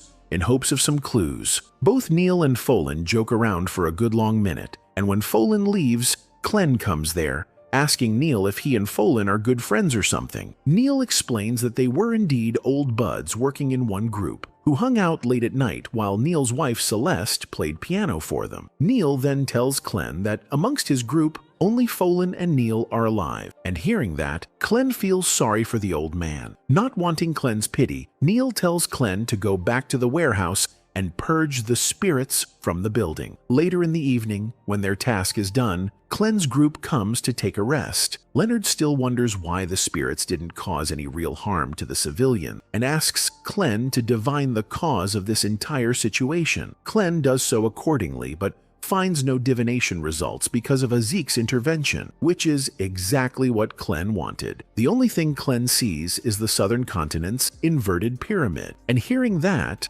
Leonard tells him that the perpetrator must be someone who was descended back from the dead, as that is what the inverted pyramid represents. Leonard assumes that the person behind the scenes is a follower of death and wants to unleash Pale Disaster across this continent of the north. Apparently, Pale Disaster originally refers to the battlefield incident when one man awakened from a pile of corpses and defeated thousands of soldiers all by himself. Clen knows that one man is Azik, and that means Azik is also a descendant of death, someone incredibly powerful, which could explain why the mastermind stole Azik's son's skull. Anyway, it's nighttime, so one of them must stay up and guard the artifact while the others sleep, and Clen gets the first watch. Clen's entire plan was for just this moment, and now that everyone's idling somewhere else, he performs the ritual magic to the gods, beseeching them to grant him power to attain the Flaring Sun charm. As the ritual works and Clen obtains 2 sun-flaring charms,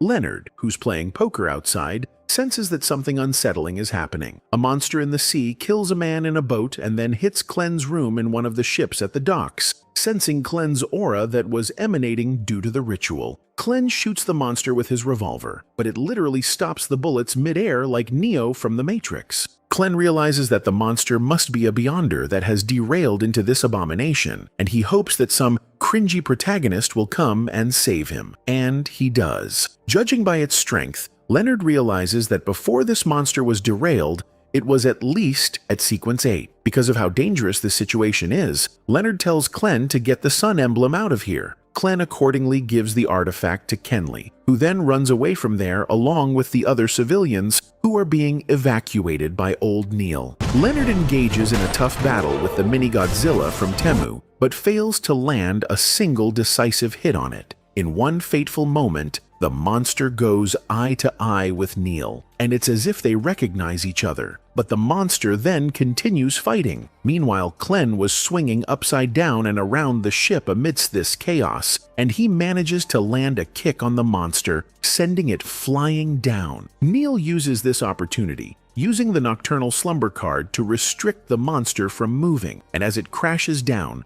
an alcohol bottle from its body comes out, and it's Folan's alcohol bottle, making Neil realize that the monster is Folan, who has derailed. Wanting to send his friend to the afterlife himself, which is the least he can do, Neil shockingly kills his dear friend with his own hand. Neil then goes back home, playing Moonlight Sonata First Movement on his piano, mourning for Folan while Clem looks around his house. Clem wonders why Folan derailed out of nowhere. He begins to look around the room when he notices Neil's late wife's picture, the symbol of the bracelet she's wearing, their marriage rings that are on top of the table, and Folan's alcohol bottle's symbol make Clem realize something crucial as the music gets more and more aggressive. As the song comes to an end, Clem goes upstairs, trying to calm himself. He suspects that Folan's Beyonder derailment is related to the notebook and the mastermind behind the scenes. He trembles, wondering if every single member of the Nighthawks will have to suffer the same fate. The only way to tackle this situation is to attain stronger Beyonder powers and have better self-control. He's already obtained 2 Sunflare charms that he believes will help him greatly in the future. So, he thinks it's now time to get himself promoted to Sequence 8.